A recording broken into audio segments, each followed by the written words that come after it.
हरे कृष्णा। आप सबका स्वागत है हमारे इस नए इंसाइटफुल वीडियो के अंदर, जिसके अंदर हम बात करने वाले हैं बहुत महत्वपूर्ण टॉपिक के ऊपर। और आजकल ऐसी गलतियां कई ज़्यादा हो रही हैं। और आज का टॉपिक क्या है, पहले हम इस टॉपिक को जानते हैं, फिर इसके बारे में डिस्कस करते हैं, कैसे इस चीज़ों से बचा जा सकता है और कैसे हम इन अपराधों से बच के आगे अपनी लाइफ को बेटर तरीके से जी सकते हैं। तो आज का इंसाइटफुल टॉपिक है हमारा, क्या संतों से मिसबिहेव करने में कोई दुष्परिणाम मिलता है? क्या भगवान उसकी सज़ा देते हैं? और क्या होता है हमारी लाइफ के अंदर? तो पहले हम डिस्कस करते हैं। और सबसे पहले बहुत ब्यूटीफुल श्लोक है भगवत गीता का, जिसमें भगवान चैप्टर 5 और 14 श्लोक के अंदर बोलते हैं, ना कर्तव्यम ना कर्माणि लोकस्य सृजति प्रभु। भगवान इसमें बताते हैं, ना मैं किसी के कर्मों को डिज़ाइन करता हूँ, ना किसी को अच्छे कर्मों के लिए प्रेरित करता हूँ, ना गंदे कर्मों के लिए प्रेरित करता हूँ। जो आप करते हैं वो आपके कर्म आप स्वयं डिज़ाइन करते हैं, स्वयं प्लान करते हैं। तो भगवान का इसमें कोई भी रोल नहीं है। तो अगर आपको ऐसा लगता है कि आप किसी संत के साथ मिसबिहेव करते हैं और उसकी सज़ा भगवान देंगे, तो भगवान ने ऐसा कहीं भी कुछ भी नहीं कहा। भगवान कह रहे वो सब आपके अपने कर्म है। तो फिर होता क्या है लाइफ के अंदर? तो लोग इस अगला सवाल ये पूछ सकते हैं हमारे से कि अगर भगवान सज़ा नहीं देते तो फिर तो हमें छूट है, हम संतों के साथ या किसी डिवाइन सेंट के साथ या किसी भी अच्छे एलिवेटेड सोल के साथ हम मिसबिहेव कर सकते हैं, हमें आज़ादी है। क्योंकि आजकल का समाज में ऐसा देखा जा रहा है और बहुत ज़्यादा ऐसा हो भी रहा है लाइफ के अंदर कि हम लोग बहुत छोटी छोटी बातों पे बहुत जल्दी रिएक्ट करते हैं और हम लोग मिसबिहेव भी कर देते हैं। तो हमें क्या करना चाहिए? तो इसके ऊपर एक बहुत सिंपल एनालॉजी भी आती है। भगवान इसमें कहीं इंटरफेयर नहीं करते। भगवान ने लॉ ऑफ कर्मा बना रखा है।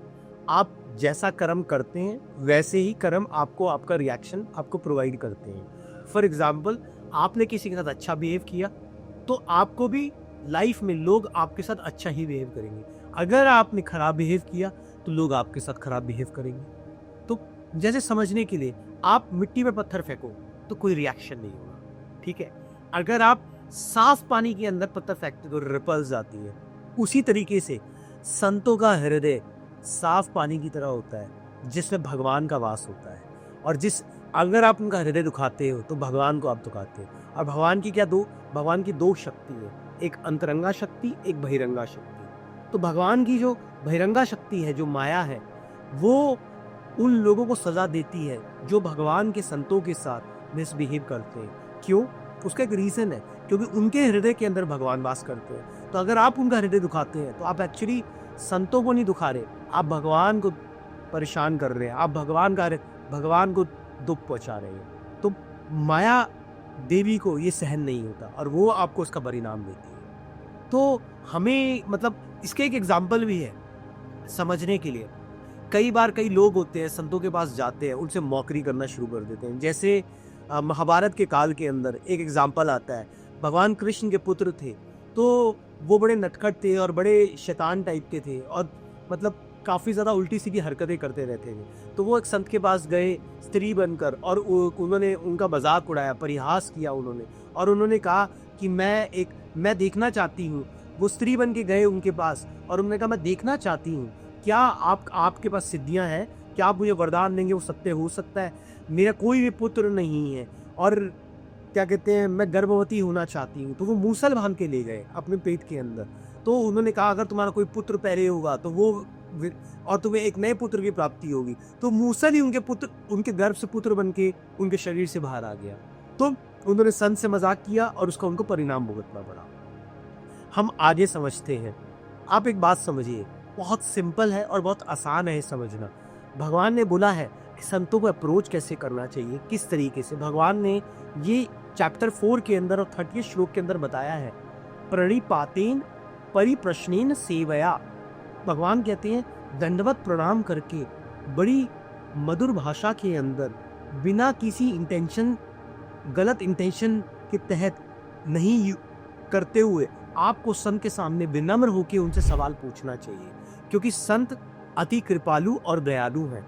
वो अगर आपका सवाल जेन्युइन होगा और सिंसियर क्वेरी होगी तो आपको हेल्प आउट करेंगे। अगर आप संतों के पास जाते हैं आपकी मटेरियलिस्टिक प्रॉब्लम सॉल्व कराने, तो वो इसलिए नहीं है संसार के अंदर कि वो आपकी मटेरियलिस्टिक प्रॉब्लम्स को सॉल्व करेंगे। रादर देन संत आपकी स्पिरिचुअल लाइफ को प्रोग्रेस करने में आपको रास्ता दिखाएंगे। तो संतों को हमें अप्रोच कैसे करना चाहिए? भगवान ने इस श्लोक के अंदर बताया हमारे को, तो प्रणिपातेन परिप्रश्नेन सेवया। तो उन्होंने कहा कि आप दंडवत प्रणाम करिए, झुक के बड़ी मधुर भाषा में उनको अप्रोच करिए। बहुत सारे ऐसे लोग हैं, जब संत कुछ कहते हैं तो उनको डाइजेस्ट नहीं होती बात और वो बहुत जल्दी रिएक्ट करते हैं। क्यों, ऐसा क्यों होता है? ऐसा मैंने भी कई बार बहुत सारे अच्छे सेमिनार्स में और बहुत सारे प्रवचनों के अंदर देखा है। कई बार बड़े बड़े गुरु कुछ बोल देते हैं और सामने बैठे हुए पब्लिक में कई लोग बड़ी जल्दी रिस्पॉन्ड बैक करते हैं। उसका रीज़न होता है, पहला रीज़न होता है उनका ईगो क्लैश करता है संतों की प्योरिटी के साथ, क्योंकि उनको ज्ञान नहीं होता। तो वो जो आज तक करते आए हैं अपनी लाइफ के अंदर, वो एक्सपेक्ट करते हैं कि वो ठीक कर रहे थे और उनके अंदर एक संस्कार डेवलप हो चुका है उसको करते हुए, तो वो उस संस्कार को पार नहीं पा पाते। बस संतों ने अपनी तपस्या करके अपने हृदय की सारी ग्रंथियां खोल ली है। तो संत शुद्ध हो चुके हैं, उनको यूनिवर्स के बहुत सारे सीक्रेट्स रिवील हो चुके हैं। तो वो, अगर हम बात करें, एक्चुअली संतों को समाज में आने की आवश्यकता नहीं है, क्योंकि वो तो भगवान के भजन में मग्न है। वो संसार में क्यों आते हैं? क्योंकि वो चाहते हैं, वो देख नहीं सकते और दुखियों को दुखी होते हुए, तो वो चाहते हैं कि हम जाएं, हम औरों की सहायता करें किसी माध्यम से और उनको मार्ग दिखाएं इस दुख से बाहर निकलने के लिए।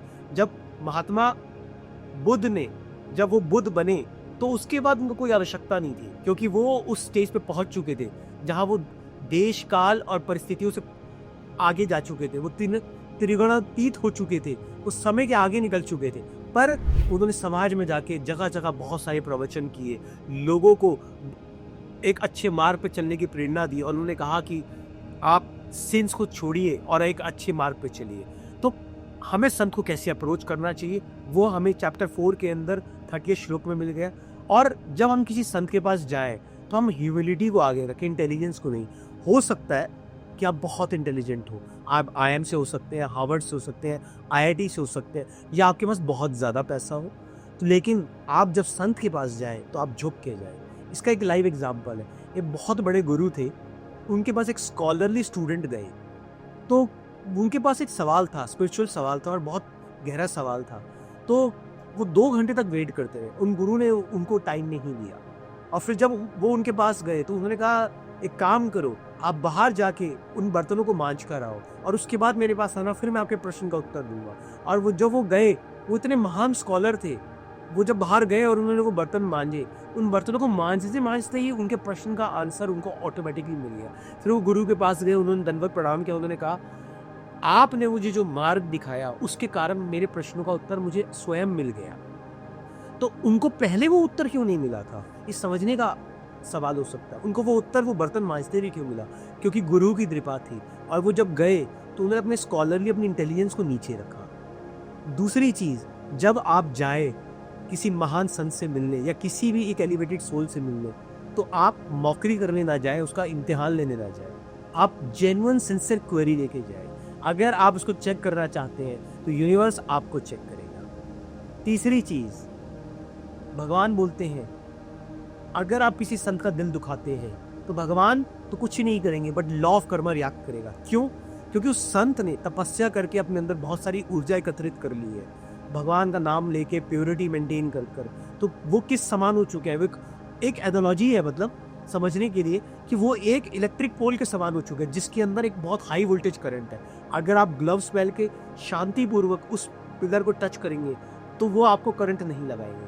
अगर आप नंगे हाथों से डिसरिस्पेक्टफुल उस पिलर को टच करेंगे तो आपको शॉक लगेगा। तो आप क्या चाहते हैं, आपको शॉक लगे या आपको रिस्पेक्टफुल वहां से वो मर्सी प्राप्त हो? चौथी चीज, भगवान बोलते हैं भगवत गीता की चैप्टर 9 के अंदर, ना में भक्तम प्रणश्यति। भगवान कहते हैं मेरे डिवोटीज का कभी भी नुकसान नहीं होता, उनका कभी भी डाउनफॉल नहीं होता। तो अगर आप किसी संत का नुकसान करते हैं तो उसका नुकसान तो होना ही नहीं है, क्योंकि भगवान ने गीता के अंदर अपने वचनों को सिद्ध कर दिया ऑलरेडी। तो नुकसान किसका होना है? लॉ ऑफ कर्मा आपको ट्रीट करेगा। इसका एक स्टोरी मैं आपको सुनाता हूँ। ये स्टोरी एक बहुत प्रैक्टिकल स्टोरी है जो मेरी लाइफ में हुई है।